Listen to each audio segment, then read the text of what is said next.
Saudaraku, ada satu kisah menarik. Ada seorang gadis di suatu desa yang sangat cantik sampai disebut atau dikatakannya sebagai bunga desa. Bunga desa. Tidak sedikit orang mengagumi kecantikannya, apalagi bukan hanya cantik, anggun, dan dewasa.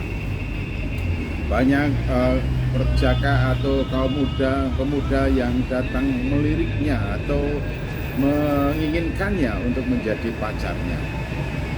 Ya, termasuk gadis yang terpelajar, ya, di antara orang-orang desanya. Dia termasuk orang yang maju dalam belajarnya. Dia belajar di kota. Ya, satu dari laki-laki yang tertarik dan ingin menjadi pacarnya datang.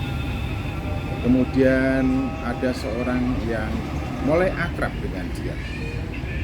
Lalu setiap malam minggu diajak kemana, makan, atau nonton, dan seterusnya. Ya, sudah berjalan lebih dari 1 bulan hubungan itu, 2 bulan. Wah, kakak adiknya ini betul-betul pilihan yang mantap, yang cocok. Orang tuanya tampaknya juga menilai positif. Nah, setelah bulan ketiga, ternyata cowok itu sudah tidak datang lagi ke rumah. Lalu orang tuanya, kakak adiknya bertanya, mengapa dia kok tidak datang lagi? Ya, kami sudah mengambil keputusan untuk jalan sendiri-sendiri. Lalu ada lagi cowok yang lainnya datang, dan ganteng cowok ini. Tampaknya cukup kaya, sebab setiap kali kunjung, setiap kali bertandang, setiap kali pergi, cowok ini selalu membawa mobil. Mobilnya bahkan lebih dari 1. Lalu 3 bulan ketiga kemudian juga tidak kunjung datang lagi. Wah, timbul tanda tanya besar dari orang tuanya, dari kakak adiknya. Mengapa? Ada apa? Apakah putus ya? Lalu ditanya dengan memberanikan diri, orang tuanya bertanya, mengapa si dia kok tidak datang lagi?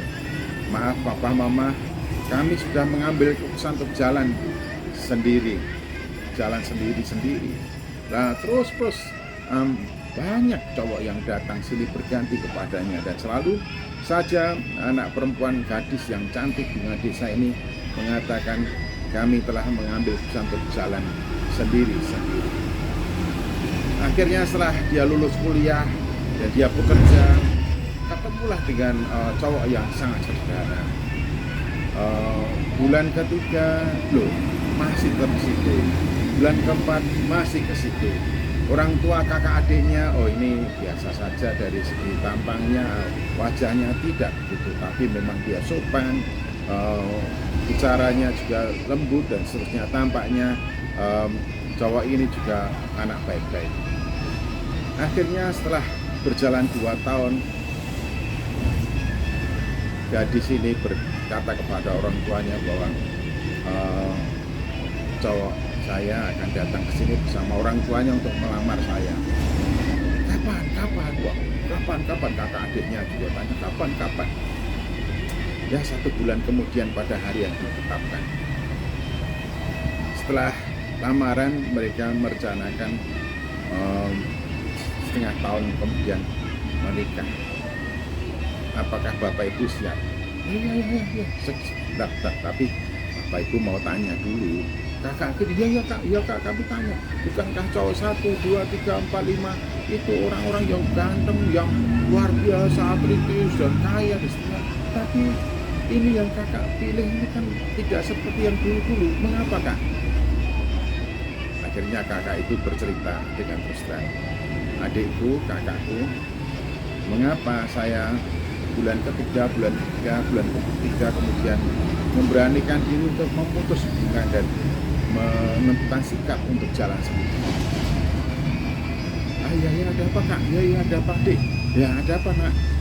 Begini, sejak saya menerima Yesus Kristus sebagai Tuhan dan Selamat.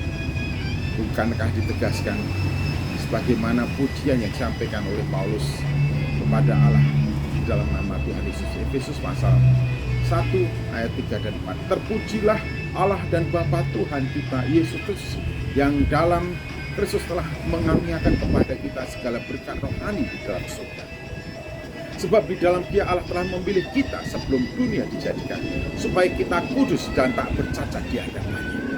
Jadi kita ini orang Kristen dipilih supaya hidup kudus dan tak bercacat. Jadi saya harus menjaga kekudusan saya. Nah, cowok saya pertama, kedua, ketiga selalu merayu-rayu saya untuk melakukan hubungan seksual. Padahal kan kita ini belum menikah.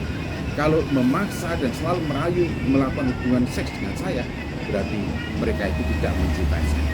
Tapi yang ini, dia sungguh-sungguh menjagai saya, menghormati saya, dan seterusnya. Dan saya cocok dengan kepribadiannya, apalagi seiman. Itulah yang jadi pertimbangan saya. Kakak adik orang tuanya luar biasa. Kakakku sungguh-sungguh luar biasa. Pilihannya tepat. Dia menjaga diri agar tetap hidup suci. Dan memang kita sebagai pemuda harus menjadi teladan dalam kesucian, supaya kita bisa menjadi saksi Kristus yang efektif. Tuhan Yesus memberkati.